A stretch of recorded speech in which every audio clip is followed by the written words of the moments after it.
ஓம்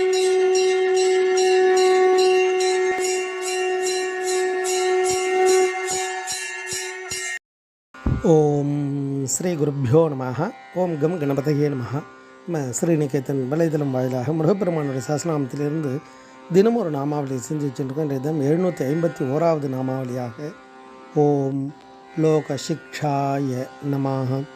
முருகப்பெருமான இந்த நாமாவளி உலகத்திற்கு பாடம் புகட்டுபவருக்கு நமஸ்காரம் அப்படின்னு வர்ணிக்கிறது.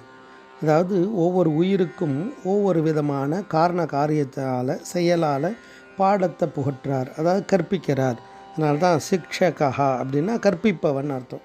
அப்படி எல்லா உயிர்களுக்கும் ஒவ்வொரு உடம்பை கொடுத்து அந்த உடம்புக்கு தகுந்த பாகங்களை கொடுத்து அதை சுக துக்கத்தை உட்படுத்தி அதுக்கு மேலான ஞானத்தை கொடுக்குறார்.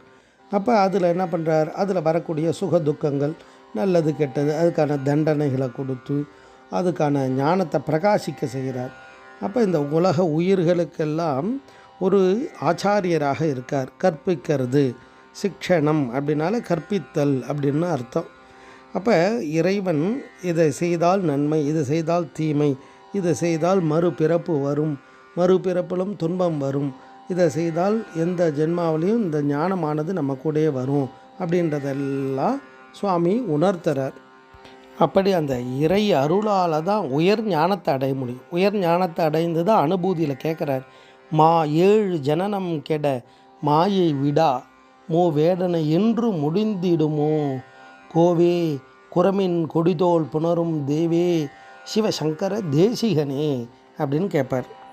இந்த 7 ஜனனம்ன்றது என்ன அப்படின்னா, தாவரமாக பிறந்திருப்போம், நீர் வாழ்வன, ஊர்வன, பறவை, விலங்கு, மனிதர், தேவர், இதெல்லா பிறப்பும் எடுத்திருப்போம்.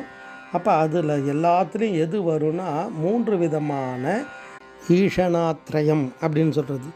அதாவது தனேஷனை, தாரேஷனை, புத்திரேஷனை, செல்வத்து மேலே, மனைவி மீது, மக்கள் மீது, இதெல்லாம் தொடர்ந்து வந்துட்டே இருக்கும். இந்த 3ம் ஒன்றுக்கு ஒன்று தொடர்பு இருந்துகிட்டே இருக்கும்.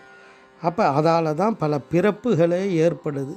அப்போ இந்த 7 பிறவிக்கும் எத்தனை விதமான எழக்கூடிய அத்தனை பிறவிகளுக்கும் வித்தாக இருக்கக்கூடிய இந்த 3 ஆசைகளை விலக்கி எனக்கு அனுக்கிரகம் பண்ணப்பா. அப்போ என்ன பண்ணுவார் சுவாமின்னா, ஞானத்தை போதிப்பார். ஞானத்தை இறைவன் அருளால் தான் நமக்கு கிடைக்கும். அப்போ ஏற்பட்ட ஞான பண்டிதன்னு அதனால தான் அவரை சொல்கிறது. அப்படி உலகத்திற்கே பாடம் புகட்டுபவரை தான் இந்த நாமாவளி அழகாக வர்ணிக்கிறது. ஓம் லோக சிக்ஷாய நமஹ. ஸ்ரீ குருப்பியோ நமஹ. ஓம் சுப்பிரமணியாய நமஹ.